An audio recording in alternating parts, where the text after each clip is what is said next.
3 பேர் 4 பேர் வந்து தாராளமாக ஸ்டே பண்ணலாம்.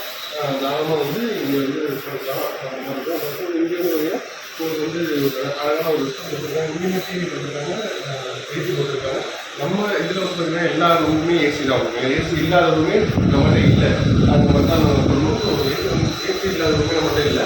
எல்லா ரூமே ஏசி இருக்கும், ஃபேன் இருக்கும். அதனால வந்து உங்களுக்கு வந்து ஃபுட்டுமே வந்து பார்த்தீங்கன்னா நீங்கள் கேட்ட நேரத்தில் கிடைக்கும். 5 மினிட்ஸில் நீங்கள் ஆர்டர் பண்ண 5 மினிட்ஸ் அது 10 மினிட்ஸில் கிடைக்கும். மேலே வாங்க போகலாம். இங்கே வந்து கீழே வந்து 2 BHK, மேலே வந்து 1 BHK. முதல்ல இது வந்து 3 BHK வில்லா. மேலே வந்து போய் அது 1 BHK பண்ணலாம். இப்போ வந்து 3 BHK வில்லாவில் வந்து பார்த்தீங்கன்னா இப்போ ஃபஸ்ட் ஃப்ளோரில் இருக்கும். ஃபஸ்ட் ஃப்ளோரில் வந்து பார்த்தீங்கன்னா பெரிய ஆளுக்கு ஹாலில் வந்து ஒரு பெட் கொடுத்துருக்காங்க. அதனால வந்து ஒரு சோஃபா கொடுத்துருக்காங்க. அதனால வந்து கிச்சன் வந்து பார்த்தீங்கன்னா உங்களுக்கு வந்து ஸ்டவ் அண்ட் கேஸுமே கொடுத்துருக்காங்க. அவைலபிளாக இருக்குது. கபோர்டுமே அவைலபிளாக இருக்குது. நீங்கள் எதாவது கொடுத்துருக்காங்க போது அப்படியே நீங்கள் ஃபஸ்ட்டு ரூம் வந்துட்டீங்கன்னா ஸோ இப்போ நீங்கள் வந்து 2 பெட்டு வந்து பார்த்தீங்கன்னா நீங்கள் வந்து 2